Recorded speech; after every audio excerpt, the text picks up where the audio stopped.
Moon Knight is one of the most unique characters in the comics and has been a delightful new addition to the MCU. And what I love about him is that he's both a street-level-esque hero, but can also tango with some of the bigwigs in Marvel Comics. Not a lot of heroes can say that. Just curious about something. So today, I'm talking about the strongest characters Moon Knight has defeated. Like, did you know he once beat Thor and Doctor Strange? Or what about the dastardly Shadow Knight? Who the heck is that? Let's find out right now.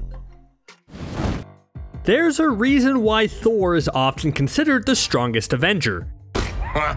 The Asgardian hunk has proven time and time again that his bulging biceps aren't just for show, and he can do practically anything he sets his mind to. This is true both in the comics and the MCU, where we've seen Thor do things like kickstart a star using his own body. He's an absolute tank of a hero, and it's why Moon Knight beating him is so impressive. Sure, in all the major departments like strength and ability, Thor easily beats Moon Knight. In fact, the only thing that Moon Knight technically has against Thor is his ability to be revived by Khonshu if the worst happens, but that just creates a scenario where Thor smacks Moon Knight until his heart stops, then Khonshu revives Moon Knight, then Thor smacks him again. So how did Moon Knight beat Thor? Well, he used Mjolnir against him. No, Moon Knight isn't a worthy person, but he's one of the only people who can bypass Odin's enchantment. That's because Mjolnir is made up of pieces of Uru, which is basically just a glorified moon rock. And being the Moon Knight serving the moon god, it means Mark Spector can control pieces of any moon. So imagine Thor's surprise when he throws Mjolnir at Moon Knight, then Moon Knight just redirects it to slam back into the God of Thunder and beat him up with it until Thor is unconscious. And that's not even technically all. After using Mjolnir against Thor and smacking him into space, Moon Knight summons moons from around the universe and slams them into Thor for good measure. Ouch. To some, Moon Knight is already sorta like Deadpool. Time to make the chimichanga. Sure, they wear different colors, but both of the darker heroes have some fractured psyches where the outside world thinks they're crazy. It's basically a match made in heaven, and I'm always hoping for a Moon Knight and Deadpool team up to happen sometime in the future. Can you imagine being in the same room with both of these heroes at the same time? You'd be so confused because they'd both start talking to the voices in their head, and I don't think anything would get done. Chill the F out. So as much as I strive to see this pairing in live action one day, let's talk about the time Moon Knight utterly wrecked Deadpool in the comics. So Deadpool was going after Moon Knight for some comic booky reason that isn't necessarily important, and their fight leads them to a funhouse where they tussle in a giant hall of mirrors. Man, heroes love fighting in giant halls of mirrors. It's like a superhero staple. Anyways, the two are throwing barbs and insults at each other when Deadpool reveals that his healing factor makes him basically impossible to eliminate completely. Then all of a sudden, Moon Knight's demeanor changes. He realizes he doesn't have to hold back against the merc with the mouth and can let loose a bit. We then see Deadpool looking nervous and then cut to Moon Knight leaving the funhouse and Deadpool's mangled carcass, with the Fist of Vengeance saying how much he needed that. Knowing he had an indestructible enemy allowed Moon Knight to unleash some of his true power without being too brutal, and that's a pretty scary thought, right? Yeah. Mark Spector's whole shtick is that he's a mercenary with dissociative identity disorder who also was brought back to life by a giant skeletal moon god and now serves as his Fist of Vengeance. There was a period of time where it was questionable about whether Khonshu was actually real or not, but now there's no debate. And the two of them have had an interesting relationship over the years. Sometimes they get along, but other times they're straight up adversaries. It's clear that Khonshu isn't that great or moral at times as a hero would be, meaning he's one of those who believes that justice should be served no matter the cost, and the way he uses Mark has certainly been questionable. As you wish. There's one arc that's pretty cool, which sees Mark stuck inside his own illusionary mental hospital and forced to reconcile with his other personalities if he wants to break free. One panel sees Mark Spector grab Khonshu's head, states how he's Mark Spector and Stephen Grant and Jake Lockley, and how they never needed Khonshu. Then the three united personalities crushed Khonshu's skull. It's an epic moment, and I hope if Moon Knight continues in the MCU, this is what we're leading to. Seeing Mark and his buddies overcome the potentially corrupted influence of the moon god to become their own person would be an amazing arc to end on. The choice is vengeance. Every hero has an arch nemesis. Captain America has the Red Skull, the Hulk has Red Hulk, the Fantastic Four have Fox Studios. So it shouldn't surprise you that Moon Knight has his own worst enemy, and that's Bushman. Usually a big villain is part of a hero's origins, and Bushman was the mercenary that shot Mark and left him for dead, leaving Mark to crawl his way into Khonshu's temple, and the rest is history. So since then, the two have tussled quite a few times, but there's one really brutal moment I want to mention where Moon Knight claimed a decisive victory. Moon Knight can be a pretty brutal and bloody comic, and one of the bloodiest moments is when Moon Knight finally declared he had enough of his bitter rivalry with Bushman and proceeded to cut off his enemy's face. Good luck to my editor for finding a way to show that. But that's insane. Can you imagine if any of the other heroes did that to their villains? Like if Baron Mordo showed up to fight Doctor Strange and the Sorcerer Supreme just like had a spell that threw acid or something in Mordo's face? No, because normal heroes don't do that. Well, Moon Knight isn't a normal hero. Now, Bushman was specifically not seen in the Moon Knight TV show, which gives me hope that he'll be the bad guy of an eventual season 2, but I guess we'll have to wait and see.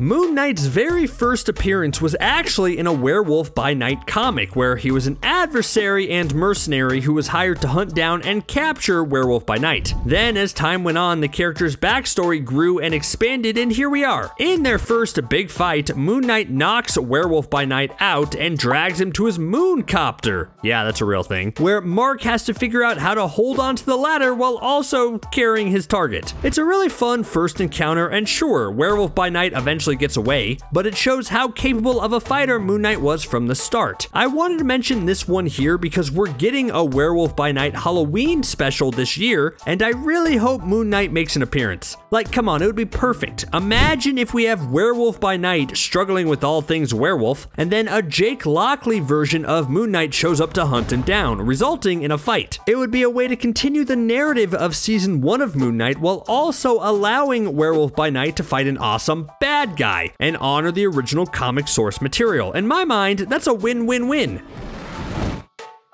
Taskmaster has gone on the record saying he doesn't like fighting Moon Knight. As we know, Taskmaster is an adversary who likes to mimic other people's fighting styles in order to gain an advantage. And while this works for a lot of different heroes, Moon Knight is a bit immune to this. It's because in the comics, Moon Knight is a hero who would rather take a punch compared to dodging one. It's probably both a bit of Mark knows that Khonshu will just revive him if he perishes, and just that Moon Knight has an incredible tolerance for pain. So up against someone like Taskmaster, that whole style of, yeah, I'll get hit in the face, no problem, just doesn't work well in mimic form. But the two do have an amazing fight in the comics that's brutal and bloody and just a lot of fun that overall Moon Knight wins. Hey, maybe they can redeem the Taskmaster of the MCU by having her fight Moon Knight down the line? I don't know, but I just found that version of Taskmaster so disappointing. Iron Fist is a pretty cool character, which is why it's such a bummer that the live-action version we've seen so far over on the Netflix side of things was such a huge dud. Anyways, he's a living weapon, and as the character says in the comics, because he's the Iron Fist and Moon Knight is the Fist of Khonshu, it's a wonder the two haven't teamed up before. But in that encounter, Moon Knight isn't there to create a fist-based team or anything like that, but rather, he's there to take the Iron Fist away from Iron Fist. And he actually succeeds. This is during the Age of Khonshu's storyline where Mark is on a serious mission, and because the moon is at a certain close position, it makes him even more powerful. In the fight, he even blinds Iron Fist at one point with moonlight, which is pretty awesome. In the end, Mark gets what he came for and moves on to his next target. And that would actually be Doctor Strange. In the comics, we smash cut from the Iron Fist fight to the Sanctum Sanctorum, where Moon Knight is using a bunch of Khonshu worshipping wizards to summon a bunch of undead mummies to wear Strange down.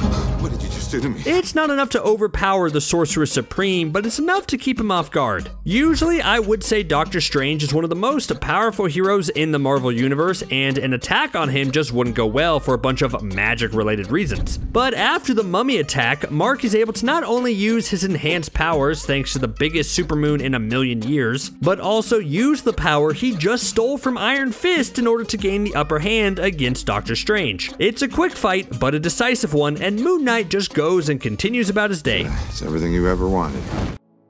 Bullseye and Moon Knight both have this psycho energy to them, and it's that vibe that really drew Bullseye to Moon Knight in the first place. In a time where Moon Knight was being hunted, Bullseye showed up to his hideout and tried to taunt the Fist of Khonshu into fighting him head on. For a while, Moon Knight fights from the shadows, throwing his crescent darts at Bullseye whenever he gets a chance, which really only aggravates the assassin. You see, as Bullseye says, he wants to see Moon Knight at his most psychotic because he's tired of fighting heroes. But then, just when Bullseye thinks he's gained the upper hand, it turns out Moon Knight has the place rigged to explode and says he wants to take them both out together. Bullseye escapes and thinks Moon Knight died in the blast, but actually it was part of Moon Knight's plan to fake his death and continue operating. So yeah, Moon Knight totally beat Bullseye here. Old school comics love to have instances where two heroes come across each other and through miscommunication or misjudgment, they assume the wrong thing and start fighting. That's what happened in an old issue of Moon Knight where the Fist of Khonshu crossed paths with Daredevil, aka the Man Without Fear. Moon Knight is a very quick judge of character, and the moment he sees Daredevil, he assumes the Devil of Hell's Kitchen is bad news and works to subdue him. Now actually, I think Moon Knight and Daredevil are pretty evenly matched on a normal day, but I think what really gave Moon Knight the clear advantage here is that their fight led them to an arcade, which had a bunch of loud noises and buzzers, which, as most people know, would definitely disorient Daredevil. The two quickly realize they're on the same side, but not before Moon Knight definitely shows he won the fight by launching one of his batons directly at Daredevil's face and knocking him down. And yes, this obviously means I want Daredevil and Moon Knight Season 2. Captain Marvel is up there in terms of most powerful heroes in the universe. There's not a lot that can be done in order to stop her, so you better be a little lucky and definitely have the element of surprise. If we're being honest, it also helps if you have some all-powerful weapons at your disposal. So going back to the Age of Khonshu event, Moon Knight had successfully taken things from Iron Fist, Doctor Strange, and even Ghost Rider, which will be important here. While Iron Man and Captain Marvel are hanging out, Moon Knight suddenly pops up and ties up Captain Marvel using Ghost Rider's chains and then locks her in the trunk of Ghost Rider's car. I mean, that's one way to solve the Captain Marvel problem. Just chain her up and lock her out of sight. In a head-on battle, I think Captain Marvel would destroy Moon Knight and punch Mark so hard he forms a new personality. But thanks to the element of surprise, he was able to get the upper hand. There's a popular comic panel that gets shared around every few months or so that sees the Punisher and Moon Knight come face to face and brutally cut each other down with words. Punisher asks if Mark's still crazy and asks about his imaginary god, while Moon Knight asks if Punisher is still murdering people and asks about Punisher's dead family. So yeah, it's clear that these two don't really get along. A bit, yeah. Moon Knight just has never liked Punisher's gun-loving methods, and in one instance, Moon Knight gets fed up. In a bold move, Moon Knight punches Punisher in the face as his anger gets the better of him, and the two start duking it out. They probably could have fought forever, but Spider-Man stepped in to break them up, and Punisher agreed to try things Moon Knight's way. It's just kind of funny how these two hyper-violent vigilantes just don't get along with each other. You think they would have more common ground, but not really. But hey, Moon Knight rubs a lot of characters the wrong way. I think the Ultimate Universe always deserves a special shout out, so here it is. Over there, the Ultimate version of Moon Knight once crossed paths with the Ultimate version of Spider-Man. It was another classic case of mistaken identity, with Ultimate Moon Knight thinking Ultimate Spidey was an arsonist and it coming to blows. Spider-Man probably would have won this fight, but he actually disengaged and ran away, which means Moon Knight won on a technicality. Yeah, I'm counting it. Moving on. What did the moon say? Okay, so you know how in the MCU show, Moon Knight's brother Randall perished due to an accident at some super dangerous backyard caves of some sort? But in the comics, Randall has a much more evil and sinister destiny. He actually became a bad guy, first known as Hatchet Man, using, you guessed it, a hatchet to cut up nurses in Manhattan. Later on, after that spree, technology turned Randall into Shadow Knight, and thanks to some lunar treatments, he got some standard superhero strength and durability. But no matter the power, this was a tough opponent for Moon Knight to face. The two of them have fought a few times in the comics, but the most recent time had Moon Knight making an incredibly tough decision. When Shadow Knight strapped a bomb to his chest and threatened a lot of people with it, Mark ended up throwing a specialty weapon known as the Sapphire Crescent at Randall, cutting his throat and ending the horrific spree. And that's just so tough to imagine, but Moon Knight has never really had an easy life. The Sun King would be an excellent villain for Moon Knight to face in a future live-action battle. He has some visually interesting powers, and he's a bit of a darker counterpoint to Mark Spector. We don't know his real name, but in his past, this man was diagnosed with bipolar disorder and was known as Patient 86 at the Ravencroft Institute. Though soon, this man revealed his true powers. He was actually an avatar of sorts to Amun-Ra, the god of the sun, and started calling himself the Sun King. The Sun King can manifest flames out of thin air, which is always a pain to fight. At first, the Sun King made Mark doubt himself and lose his faith, but eventually Mark and his other personalities were able to regain their composure and fight back. This led to Mark turning the tables and making the Sun King now doubt in his abilities and his faith, and therefore he lost his powers. It ended with Sun King admitting defeat to Mark and even bowing to him. Then later it was revealed that Sun King had become a big Moon Knight fan and fought side by side with him. That's fun. Okay, so out of all of Mark Spector's personalities, which do you think would win in a fight? Mark Spector, Stephen Knight, or Jake Lockley? Put them all in a battle royale and who comes out on top? Let me know what you think in the comments below. Thanks for watching CBR.